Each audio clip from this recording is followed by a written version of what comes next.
So this video is about describing trends, especially from graphs.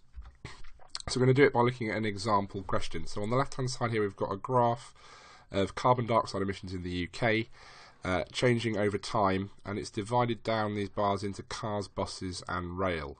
So this graph is about as complicated as a graph can get. So we're going to look at the ways in which we can analyse the different features of the graph by answering these three questions. So first one, describe the trend shown by the graph in overall carbon dioxide emissions.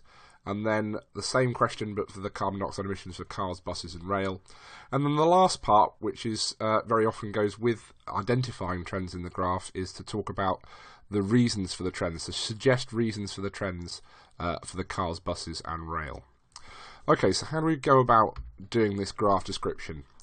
Well, the basic way to do it is to look at the different sections of the graph, split the graph into separate sections and describe how the value of the quantity on the y-axis, that's this here, so here it's millions of tons of carbon dioxide emitted, right? How that changes.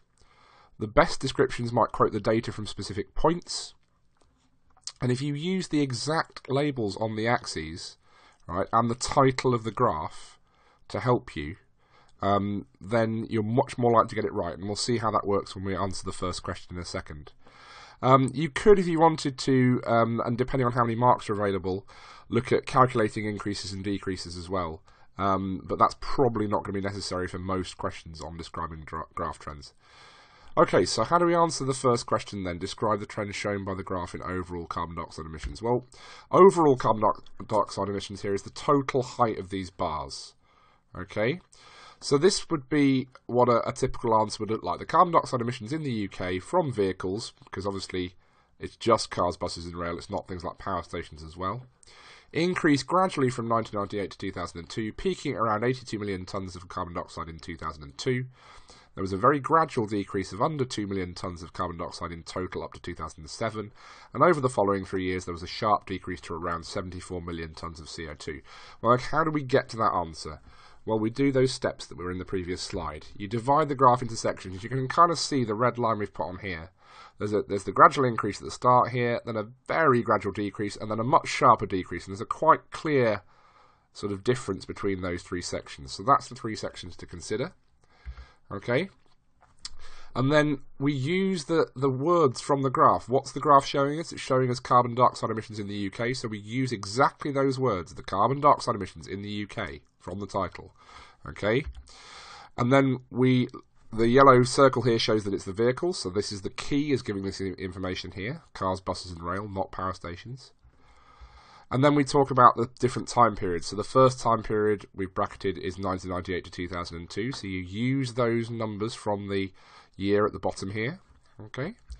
And then the green dotted line up here is showing us where that peak is. And it's difficult to read off the scale because there's not subdivisions, but that's around 82 million.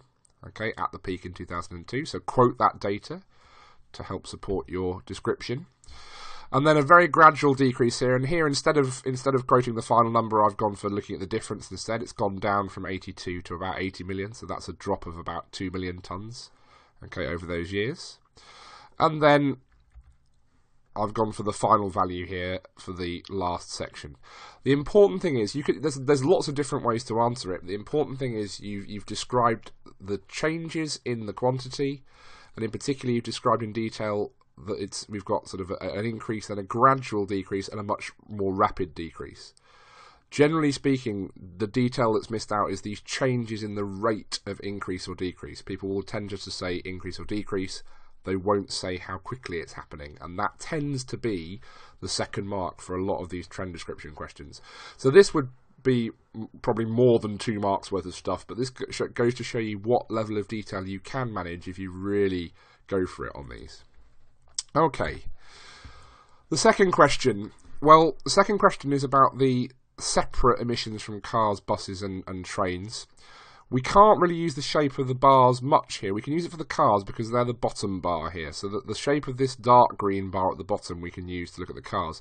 But for the others, because they're layered on top of the car emissions, we actually have to look at the numbers. It's much easier to look at the numbers in these bars than to look at the size of the bars themselves. Okay, and we just do the same thing as we did last time. In fact, the trends here are a bit simpler. So looking at the cars to start with, which is the bottom green bars here, Instead, I've gone for a different way of describing it here. I've said the emissions from cars fluctuate, so vary from between 73.7, that's the lowest one, in the period from 1998 to 2007, and 76.1.